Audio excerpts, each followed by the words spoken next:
नमस्कार, मेजवानी जेवणाची यामध्ये तुम्हा सगळ्यांचं खूप स्वागत आहे। कसे आहात तुम्ही सगळे? बरे आहात ना? तर आज मी तुम्हाला आहे ना माझ्या छोट्याशा किचनचा लुक दाखवणार आहे। माझा छोटासा किचन कसा आहे तो आणि तुम्हाला कसा वाटला तुम्हाला कमेंट मध्ये कळवा बरं का। सुरुवात करूया गॅस पासून। हा माझा गॅस आहे आणि गॅस पहिल्यांदा मी खाली ठेवत होते कारण माझा जो पहिला किचन होता तर हा बघा, हा माझा पहिला किचन होता आणि इथे आहे ना बरोबर खिडकी होती किचनच्या बरोबर वरच्या साईडला, त्याच्यामुळे काय व्हायचं तेलकट व्हायचं नाही आणि किचनला आहे ना अशा लाद्या वगैरे होता। पण किचनचं नंतर काय झालं की मला सांगितलं की किचन विरुद्ध साईडला आहे तुझा, किचन बरोबर नाहीये, म्हणून मी काय केलं ब्राह्मणांच्या सांगण्यावरून मी किचन बदलला आणि किचनच्या साईडला आहे ना किचनवरच मी इथं बघा माझा देवघर केलेले। कारण प्रत्येक जण सांगतात की देवघर हे उगवत्या साईडला असावं आणि किचन सुद्धा आहे ना उगवत्या साईडला असावा। तर मग मी काय केलं इथं माझं छोटंसं देवारा ठेवलेला आहे।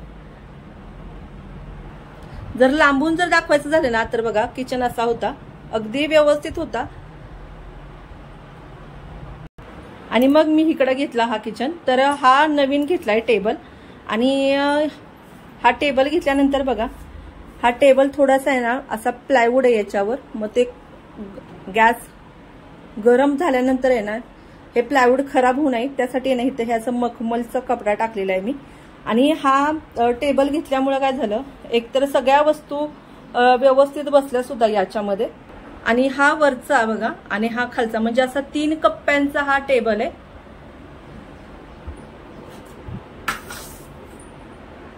तेलाचं, मिठाचं आणि हा मसाला जो बनवलाय ना तर हा बघा घरीच बनवलेला हा मसाला आहे। हा गोडा मसाला आहे, आता संपत आलेला आहे, मी परत बनवणार आहे आणि त्याचा व्हिडिओ मी तुमच्यासोबत सुद्धा शेअर करणार आहे। इथं चटणी, मीठ, शेंगदाण्याचा कूट आहे आणि इथं शेंगदाण्याची चटणी आहे।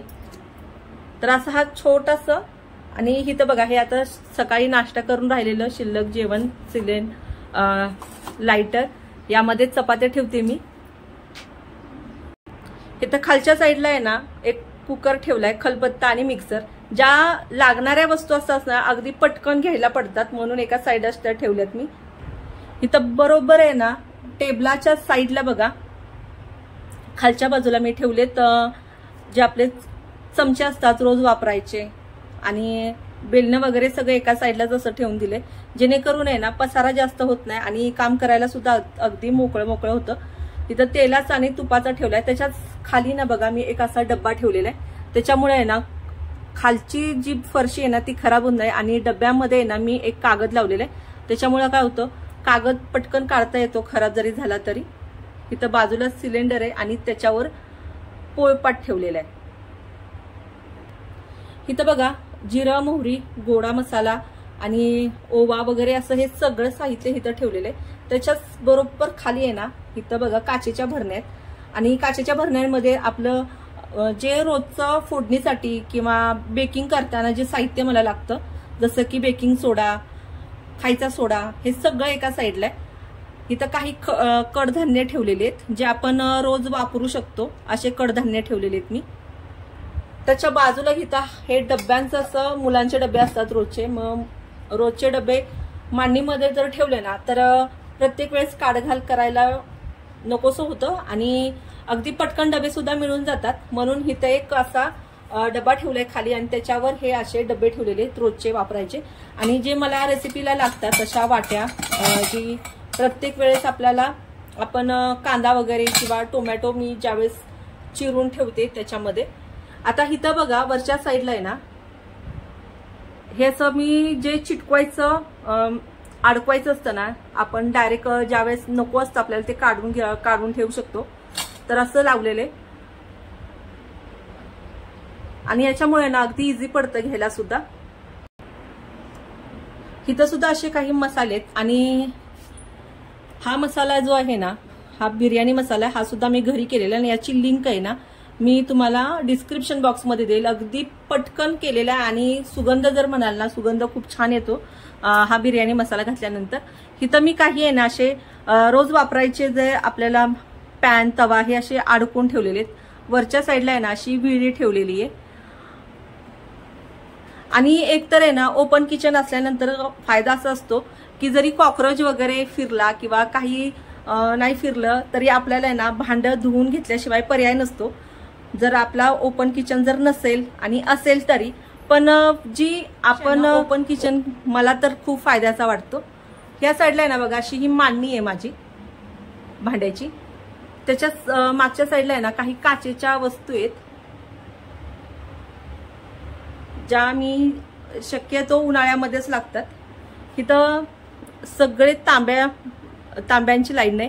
इथं ताट आहेत, बाजूला वाटे आहेत, खाली छोटी जी लागणारी ताट आहेत आणि ट्रे वगैरे. इथं खालच्या साईडला बघा इथं सगळं आपल्या उलातनं वगैरे हे ठेवते मी. आणि खालच्या साईडला आहे ना सगळे अशी टोप आहेत आणि यामध्ये आहे ना बघा कढई आहे. कढईमध्ये अशी कढई मी अशी सगळ्या कढई एका साईडलाच ठेवलेल्या आहेत.